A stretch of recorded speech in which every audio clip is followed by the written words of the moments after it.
Alright, this is note card number 2, which is on limits.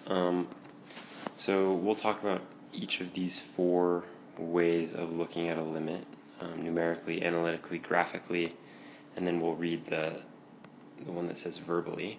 I think probably the easiest one to look at first, though, is the graphical picture of a limit. So let's look at 2 examples. First, I want you to notice C here.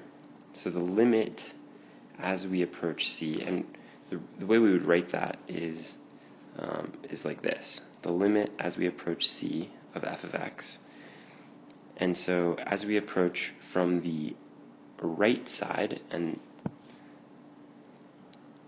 if we look at this piece right here, it says the limit as x approaches C from the positive side. So what that really means is that we're approaching the C point on the curve from the right-hand side, and then we're also approaching from the left-hand side. So we're approaching this place on the curve from the left and the right, and the yellow arrow and the green arrow are going to the same y value. They're going to the same y value, which on the graph is marked as L. So if you're in a situation, and this is how a limit is defined, if you're in a situation where you approach a place on the left and the right, and those are meeting at the same y value, then the limit exists and it equals L. So the limit is the y value. Now, limits are useful, especially in situations like this, because we get to investigate this place where the x value is C, even though you can see that there's no point there. There's a hole at C. And so a limit really lets us investigate that point even though it's not there, which we couldn't do before. So that's kind of what limits are adding to our toolkit. And while it might not be as useful, we can still use limits to investigate points that do exist. So let's look at this, for example. If we look at the point over here where the f of x intersects with the x-axis, if we approach from the left-hand side, so from below, and if we approach from the right-hand side, those 2 arrows are meeting in the same place. And so the limit as we approach from the left, as we approach x equals -3 from the left, and as we approach x equals -3 from the right, equal the same thing. And that's really the definition of the limit. So the limit can be applied to this situation as well. And since the limit from the left equals the limit from the right, and that equals 0, the y value equals 0, the limit as we approach x equals -3 in this case would be 0. And we see that actually in the table here. As we approach from the left, which is from the negative side, and as we approach from the right, we're approaching -7 from the left and the right, and the y value that corresponds with that is 2.6, so the limit would be 2.6 as we approach x equals -7.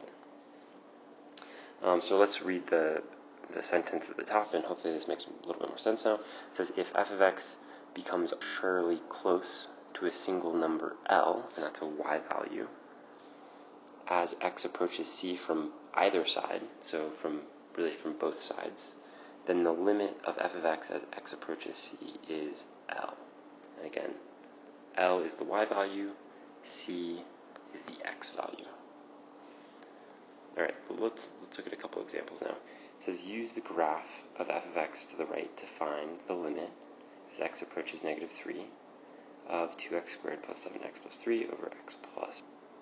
So we're approaching -3, and remember that's an x value, from the left and the right, and those look like they're going to the same value, which is -5. That's the y value that corresponds to the y value that both of those, as we approach from the left and the right, that we're sort of approaching.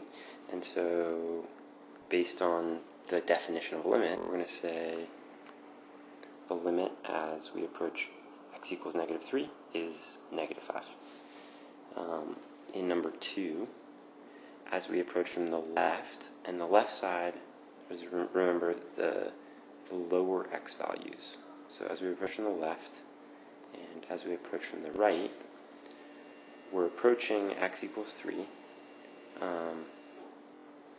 There's no y value at x equals 3, but the y values seem to be approaching 10 from the right, and they also seem to be approaching 10 from the left. So we can go ahead and say that the limit as x approaches 3 is equal to 10. Alright, and then last one, number 3. Using the graph of h of x, which statement is not true? So let's go through these statements one at a time. So the limit as x approaches a from the left side, and remember that's what that minus sign means. So as we approach from the left side, it looks like the y value that we're approaching is 1. As we approach from the right side, we are also approaching 1. So those look like they're equal, and so I would say that is true. The second one says the limit as x approaches c equals 5. So if we go ahead and look at that, as we approach c from the left and c from the right, it looks like we're approaching the same value, so the limit exists, and that value, that y value, is 5. So I'm going to say that is true as well. Number 3c, the limit as x approaches b does not exist. So let's look at b a little bit more carefully. As we approach from the left, it looks like we're approaching about 1/2.